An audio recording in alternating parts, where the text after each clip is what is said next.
We're in this series called Healthy Heart, and it centers around this idea from Proverbs. It says to guard your heart above all else, for it determines the course of your life. Your heart determines the direction your life's gonna go. And we have all these things that we do to take care of our physical lives, our physical hearts, make sure that we're healthy. But how do we know about the spiritual condition of our heart? How do we know when our spiritual heart isn't healthy? How do we know when we're on the brink of like cardiac arrest spiritually? How do we know when like things are about to fall apart? We have some indicators and some things that we've been looking at, and that's what we're gonna be doing throughout this series. So there's a game that I play when I drive a car. I don't know if you play this game. Maybe you play this game, you didn't even know you do it. It's called, How Close Can I Get Before I Actually Need to Fill Up? All right, do you play this game? I love cars that give like the literal miles. Like I had a car, it would tell me like how many literal miles I had left. And like the best I ever got was like when it hit 0. And I was like, oh man. And I was like half a mile from a gas station, but I made it, you know, so it's like they're lying to you. It's like a weird thing. But now I have a car and it does the guesstimate thing. And I don't like when a car guesstimates the mileage because that one freaks me out. You know, it's like you kind of have about 50-ish, and I'm like, I'm good. It's like you got about 30-ish, I'm like, I'm fine. And then it disappears. And I'm like, that one causes me a little bit of anxiety, you know, because I feel like I have to go because I'm like, yeah, but 30 when? And so it's just crazy. That's a game that I play. Like, I don't want to fill up my car until I absolutely have to. That's just me. That's just what I do. And I feel like so many of us, we do the same thing in life when it comes to our time and how busy we are. We want to see how far can we go before we actually fall apart. Now, we don't do this on purpose. Most of us, we're just living this way. We're constantly going from thing to thing to thing to thing to thing, and we just feel like we're constantly running on E. Your life is just on the brink of just running out. You can't do anymore. Solomon, the wisest man to ever live, he kind of said it like this when he was contemplating and looking back over life in Ecclesiastes 2. He says, what do people get in this life? Think about it. Think about our life for a second. He says, what do people get? All of their hard work and all of their anxiety, like this is what people do. Their days are labor are filled with pain and grief. You're just going to work and it's just like, yeah, it's filled with pain and grief. You got to deal with people, right? You have numbers you got to crunch. You're doing various different things. It's like all day you're just filled with this. And it says, and even at night, their minds cannot rest. It's all meaningless. How many times you're just laying there and you're just thinking about what you have to do the next day? And he says, what is the purpose of all of this? You work so hard, we have all this pain, all this labor, for what? And you just do it over and over again. And then when you go down at night, and you should hopefully be able to put that away, you just constantly think about it as well. Why are we so anxious, he says? Why are you just toiling? What does any of that accomplish? How do you actually slow your mind? You know, there's a spiritual indicator for so many of us today when it comes to our spiritual lives. And listen, here's the thing with this message today. It's this thing that I'm going to tell you about that everyone in the room goes, yes, I want that. Yeah, I need that. But it's also the one thing that you won't do to take steps to actually get it.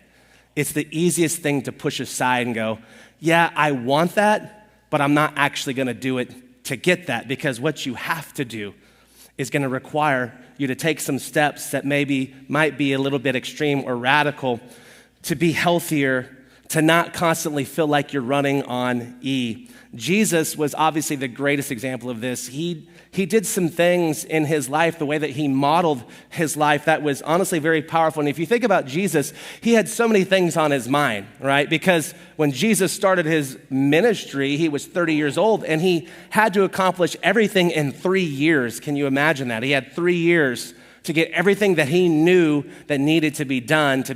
And so now he has the ultimate mission of what? Like saving mankind. That's the ultimate mission. But on the way of doing that, he had 12 guys that were constantly screwing things up.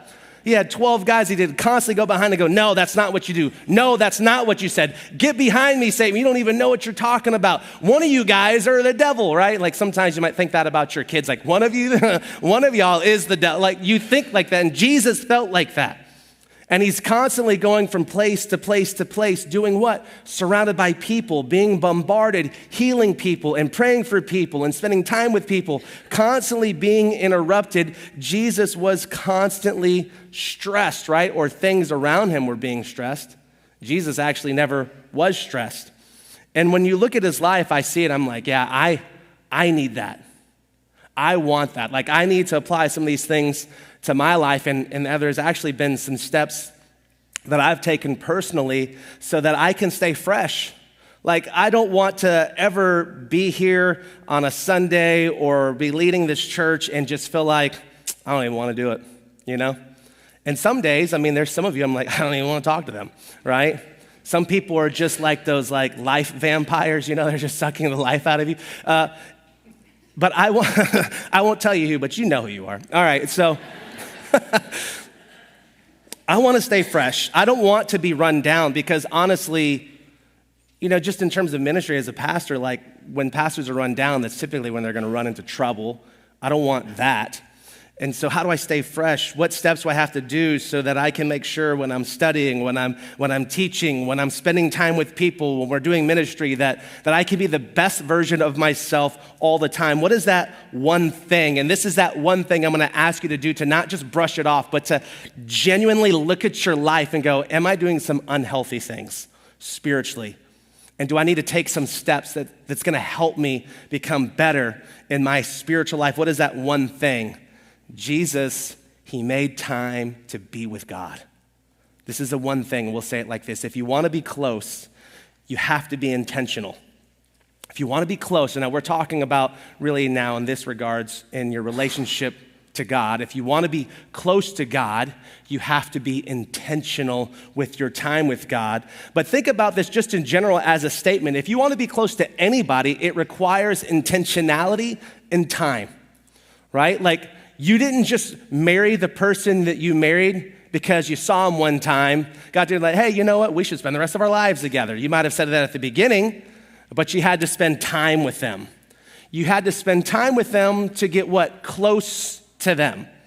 And then once you got close to them, then you realize, I want to spend my life with you, and then you married each other. But then what happens in marriage is if you stop spending time with them, the closeness begins to drift apart. And then what happens? I just don't feel like I love you anymore. Why is that? Because we stop trying to be close. Any relationship you have, the closer you are, the better the relationship is going to be. Now, you have those friendships in life, those close childhood friends. It's like maybe you don't spend time, but then when you get back together, it's like you just pick up where you left off. But if you were honest, I mean, the closeness really isn't there. You have to spend time with the people to have a great relationship. Same thing with your kids. And that's really difficult, especially if you have more than one, because you're trying to spend time with them. You want to feel close to them. You want to have some friendships. And then again, same thing. You got to spend time with them. And yet so many of us feel disconnected from God, but it's because you don't spend any time with him. And we want things from God. We want God to do things for us, but yet we don't ever actually take the time to be with God. Closeness equals intimacy. It's this type of relationship that only is special between you and that person. It's when someone knows you completely and they still love you. Isn't that what's amazing about the Lord? Is that he knows us completely and he still loves us. Like if you were to know me completely, like everything, thoughts, everything, all the things I've ever done or whatever, you'd be like, I don't know. Same thing for you, right? And that's why we have those people in our life that's very, very, very closed door, where maybe just your spouse, maybe one or two other people know you completely, and yet they still choose to love you. That is intimacy. That is special. That is close. And intimacy is more than just like a sexual thing. It's beyond that. It's to really have this type of close-knit relationship, to be fully known and fully loved. That is how God looks to each and every one of us, but that takes time to cultivate that type of relationship. You just don't get that. You have to cultivate that. You have to work for that, and it's hard to get those things to be with, but people that want to be close to God, they just naturally show it. You can see it. You've ever been around someone who's like, man, this person is just a very godly man, a very godly woman. You just are around those people and you know, like, wow, like, it's just real. You have like people like that, and then you have like cringy Christian. You're like, all right, all right, too much. You're honestly, you're fake. I'm judging you, but we all do that to ourselves. We're like, that person, I don't want to be a Christian like that, right? No one wants to be cringy like that. And you just know, like, how you doing? It's great, brother. Like, okay, dude, we cannot be friends. I don't know. Weird. But you're around people that are like just authentic, and we have so many of those people in our church. When you just talk with them, they're not trying. You can just see it. It's just naturally overflowing from their life. This person, they walk with God. I want that. I want that kind of relationship. You can tell that they've spent time with Him, but that only comes when you invest it. When you spend time with the Lord. You don't just get that from like a 5-minute devotional a day. This is something that they have taken intentionally to spend time learning and growing. Listen to what Jesus did. I mean, this is the kind of things you can imagine his life. He was needed, constantly feeling like there's never enough time, but yet listen to what he did. Mark 1:35 says this, before daybreak, the next morning, Jesus, he got up and he went out to an isolated place to pray. Jesus taking time before the daylight, this is just what worked for him, to go out. And it says, in an isolated place. What does that mean? He wants to be alone. What was he doing? He was spending time with God. But then listen to what happens. Verse 36, Simon and the others, they went out to find Jesus. And when they found him, they said, Jesus, everyone is looking for you. Doesn't that that's like moms, I think you can relate to this. You're just trying to go to the bathroom. Your kid's like, Mom, like give me 10 seconds, right? Like, let me go to the bathroom. Your dad is out there. Why do my kids overlook me all the time. I'm like, guys, I can literally help you. They're like, no, you can't, Dad. I'm like, you're right. Just wait on your mom. Wait on her, right? And yet this is what Jesus is doing. He's trying to get away. He's trying to spend time with God, and that's what you see him model over and over again. He has like just this busy season, and then he goes and he's trying to spend time with God, and then interruptions happen. Hey, Jesus, don't you know everyone is looking for you? And Jesus is like, yeah, that's why I'm trying to get away, right? But Jesus doesn't allow the interruptions to interrupt him. He allowed the interruptions to happen in his life. And that's the same thing that's going to happen to you. You're like, all right, this week, some of you might go, you know what? I'm going to spend time with God tonight. I want to read the Bible maybe for the first time. And you start reading the Bible, and what's going to happen? The phone's going to start bzz, bzz, bzz, and just getting all these notifications. It's going to be the game that's going to tell you like, oh man, I want to know what's going on. It's going to be your kids need something. Your spouse is going to need something. Something's going to happen because the enemy doesn't want you to be close to God. Do you know what he wants you to do? He wants you to have the placebo effect. Hey, show up to church and then that's good. Hey, that's good. Hey, listen, you looked at your Bible this week. That's great. He doesn't want you to have the relationship with God. But yet Jesus found that he needed to do it even though there was going to be distraction. You have to understand that it didn't stop him from spending time with God. Think about like your typical day. Like you wake up in the morning. I know for me now, like I'm like on over a month of now waking up early enough to help my wife get our kids ready for school, right? And I did that because I found out I was selfish during mid-message. I was like, all right, like this is now like accountability. I've been getting up for like over a month now, all right? And helping my wife get our kids ready for school. But you think about it, you get them ready for school, and then you take them to school, right? And then you gotta go to work, and then at work, you have all your work stuff, and then you gotta go pick up the kids, and then they have sports or practice or recitals or whatever, and you're taking them all that stuff, and you gotta do dinner, so you're maybe picking up dinner, gotta go home, start making dinner, gotta get kids, bring them back home, you're doing homework, and by the time you do all that, clean things up, it's time for the bedtime routine.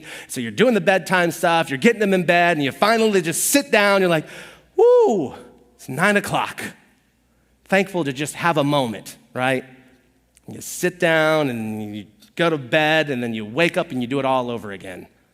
It feels like Groundhog Day, right? Like kind of dating myself here, but some of y'all know what I'm talking about, right? it's just like the same thing over and over and over again, and yet we didn't even talk about like the games and the recitals that your kids have. We didn't even talk about like the yard work. We didn't talk about the bills. We didn't talk about church or everything else, and yet we still find time to make posts about our life and say how amazing it is, but yet we feel completely drained. Look how happy we are, but you're like, just feel like I'm dying. We feel depleted, and yet we continue to take these steps forward, and we're not doing anything to change where we're at. And yet, how many of us will actually take steps to change what's going on in our life? It's just the rat cycle of life. We're just constantly spinning. We're going nowhere, but yet we feel like if we try harder, we're going to get somewhere, and yet we never do.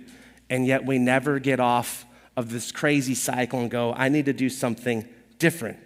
So the question is, Jesus, he literally says in John 10, he says, I have come so that people can have life to the fullest. So are you living life to God's fullest, or are you just living a life that is full? See, there's a difference. Living life to God's fullest is different than living a life that is full. And when we pack our schedules, do you know what our society says? You are crushing it. Look at how much you're doing in a week. You do so much. Hey, you're super mom. You are super dad. Look at all the things that you're doing. Can you actually do? Oh, can you be a part of that parent-teacher thing? Yes, you can. Oh, do you want to be the captain of it? Yes, you can do it. Oh, do you want the promotion? It's just going to take an extra 20 hours a week. You can make it happen. And what do? We try to make it happen. And yet our spiritual hearts are dying. And we wonder why we feel the way that we do, because our society celebrates these types of things. And when you're feeling drained, do you actually take time to withdraw? I want to put this on the screen and just allow us to we're not going to look at all these verses, but I maybe want you to do this, maybe some study on your own. This is what Jesus did, some scripture references when he needed to get away.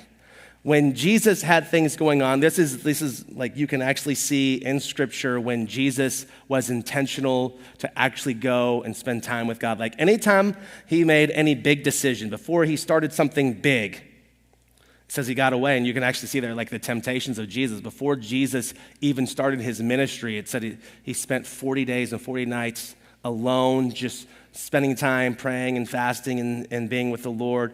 And you can see that something big was about to happen. And maybe for you, you've had something big that's going to come up. I know for Aaron and I, before we ever even moved to Gadsden, we took a time of just kind of praying and fasting. And we just said, God, I don't know what you're doing, but I know you'll do something. And we took this time to intentionally just spend time with God. And ultimately, at the end of that time, it was like God opened up doors, and we ended up moving to Gadsden, and now I've been here for the last 15 years. And before making any important decision, Jesus would get away. That's important. Most of us, we make decisions without even thinking about it. We can just all right, this is a major thing, let's just do it. And we don't actually take time to pray about, is this what I should be doing? Is this something that I should be? Is this something I should be a part of?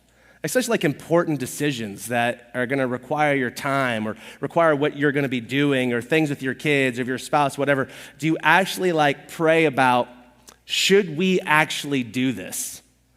Is this good? Just because it's going to promise you X amount more a year, is it actually something you should be doing? Is money the only factor here? Do you pray about it? Jesus would get away after a long, hard day of work. He would just go and be alone. Let me just say something here. I feel like I can speak on this with authority. For a long time, my wife, and currently she's a stay-at-home mom. What do they even do all day, Now, I'm just saying what every dude thinks, all right? And let me tell you something. I did not understand how hard that is until I had to do it a few days in a row. Not one day, all right? Most dads, we can crush it one day because we can do all the fun things in one day. But when those little hellions need you every day, and you're the only one they can rely on, you're like, leave me alone. Is this what you do to your mom? Like, why has she not sent you to school yet, right? Why are we doing this? So I have found later on, and I found this out much later on, that even my wife needed time to just be alone. And I would do that. I'd come home, all right, and then she's going to check out. She's going to be in the bath, and she's going to be there. And like, nope, all questions now funnel through me, right? And then to which then our kids don't need anything all of a sudden anymore. They need time to be alone. I know I would come home and be like, you didn't do the dishes. Like, what the heck? Were you saving those for me? Like, no. That was a long, hard day of work. Did you know, like, this is just a random fact, but like, stay-at-home moms, like if they were to get a salary, it's like $130,000 a year. Isn't that wild? It's like $130K a year. I wish like the government would start paying them. Like, that'd be awesome. So I'm just tossing that in to say, like, listen, guys, we come home after a long, hard day, or what do we want to do? We don't want to do nothing. We want to just come home and chill.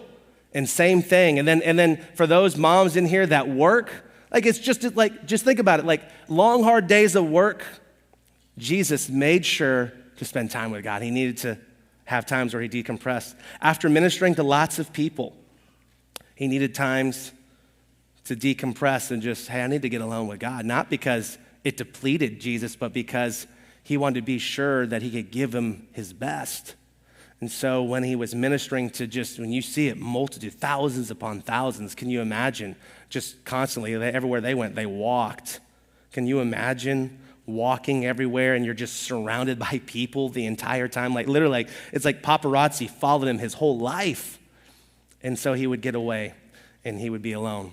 After losing a close friend, Jesus would get away and he would spend time with God. And this is just a few things, and I'm not saying like this is the only things for you. What I'm just sharing with you is like major things in Jesus' life. He would make sure that he went and he spent time with God. And so we kind of say it like this: if you want to stop running on E, you have to make time to fill up. This is the part where all of us say, yes, I don't want to run on E anymore. But most of us won't make the time to fill up, because the time means you're taking time from something else. See, all of us only have the same amount of time. And you can't have the excuse that you don't have enough time, because we all have time for the things that we have time for. We all have time for that. I can promise you, I don't have time for yard work, but I always have time to watch the Denver Broncos play, all right? Could I be doing yard work? Yeah, that's why I got a 16-year-old, right? He can do it for me, all right? But we all have time for the things that we want time for. So we find time to spend it with God. You're like, yeah, I don't have time to spend it with God. Then you're doing something wrong, and your spiritual life is going to be suffering. Your spiritual heart's running on E. And that time with God is that connection. It's that fill up. It's that thing that, like, some of you look at churches like that, like, and that's great. This is just be a supplement for what you're doing throughout the week, your own individual time. In terms of like, well, I need someone that's going to like feed me the word of God, and that's great. You can get that. Like, I pray here at Sunday, we're going to give you stuff that's like solid. We're going to follow what God's word says. We don't want to just make stuff up and add to it. We want to give you like solid truth, but at the same time, you have to feed yourself. You have to take the time to invest it in the Lord yourself.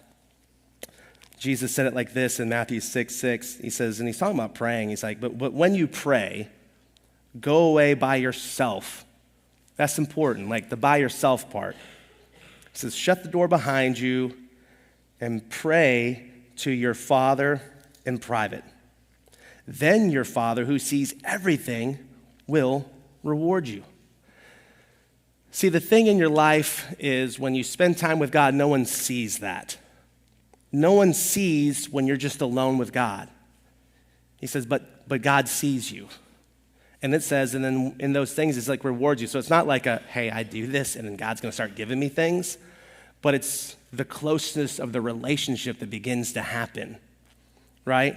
Like there are things like when I traveled this past weekend and I'm visiting my family. I'm literally just in this small town, middle of Montana. It's like population 7,000. You're just surrounded. Like when I was there, I was thinking about my family, and I was thinking about my wife. I was thinking about my kids, and just little things like, I'm going to buy I can only buy, this special tea here. Here's this, we're coffee people, they make this, this is made right here in this area. I bought them things because I was thinking about them.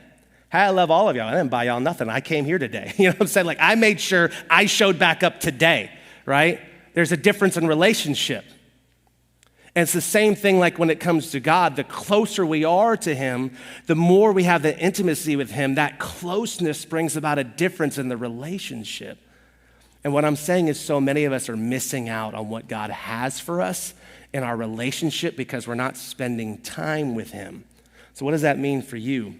You're going to have to find time. Solitude. Now, we have to point this out. Solitude is not isolation, okay? Some of you isolate yourselves. And when you isolate yourselves, you're trying to avoid anyone. You're trying to just hide.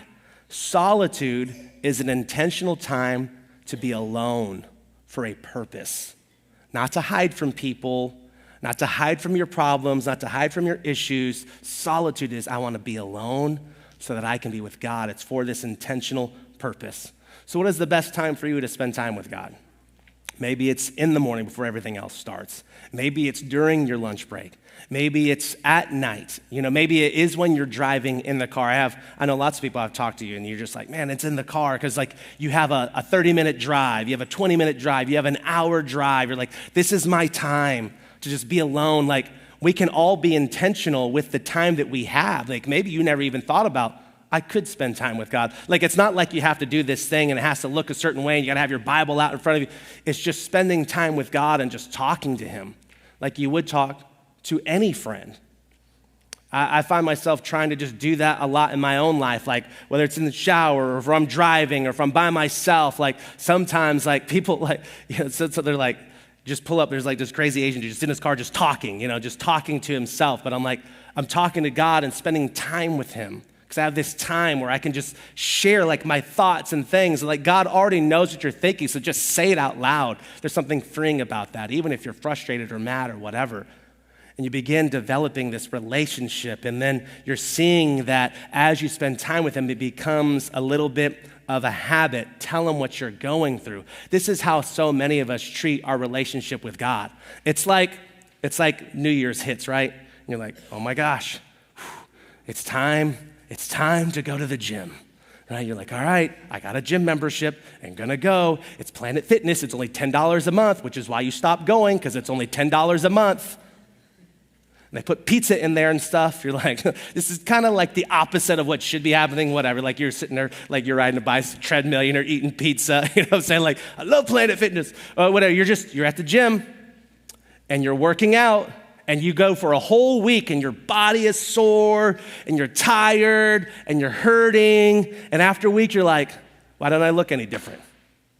I feel tired. I know I used my muscles, but nothing has changed. It didn't work.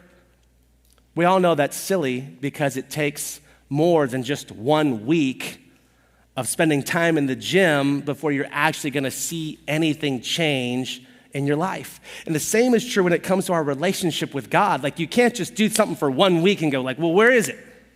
How come I don't feel any closer to him? How come I don't feel any better? Why is it the same thing? It's because that relationship takes time to begin to foster it. And so what I'm telling you to do, and this is kind of radical, is maybe you might need to slow down. Well, how do you slow down? Where can you find time where you can make time? For me here and then for all of our staff, I say Fridays for us is off. We don't work on Fridays. Why is that? Because this is we're professional Christians. And no, we also need time to just stop. So what is that for you? What is a day where you're hey, I've stopped, just go to the very beginning of the Bible and you will see even God himself rested. He rested for a whole day, not because he had to, but because he knew that we would have to. And if God had to rest, what makes you think that you don't need rest? And so we rest and just have a day like, hey, we don't have to do all the things. You know, we've had the conversations with our kids before where we said, hey, this season, there will be no season.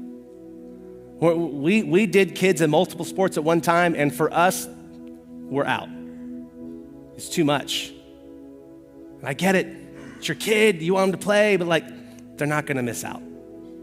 It's okay to have a season where there is no season.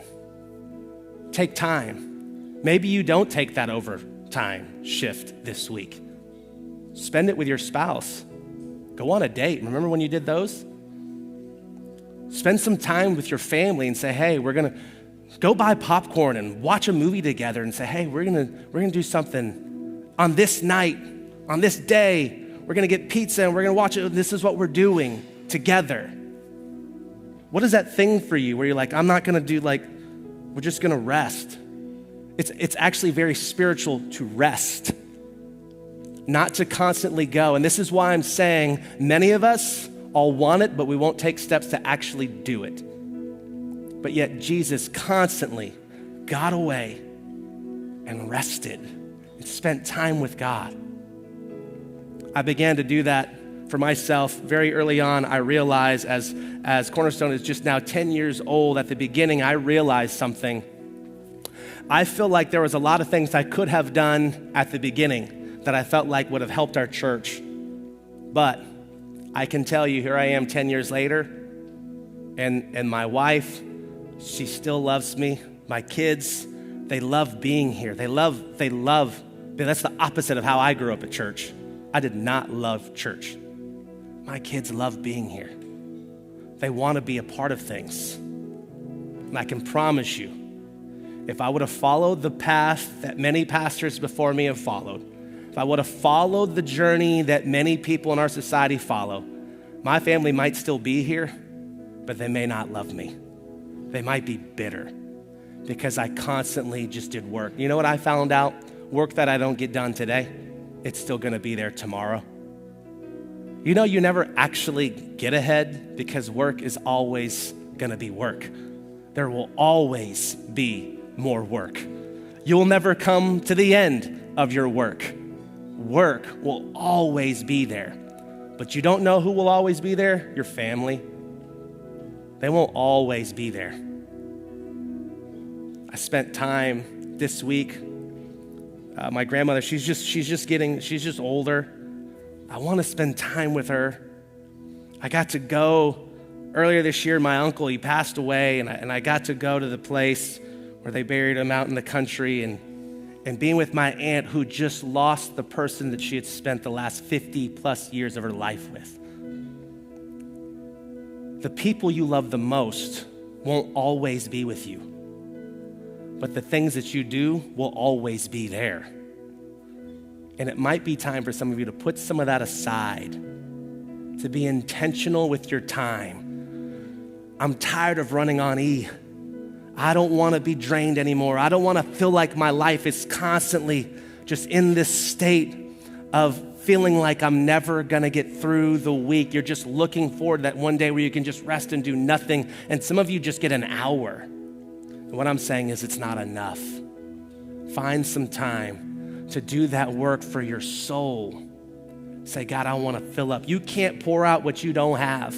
And you only get that by spending time with God, by spending time with the Lord to fill up, to see what it's like for your soul to be full with a life that actually matters when it comes to God, not just a life that is full.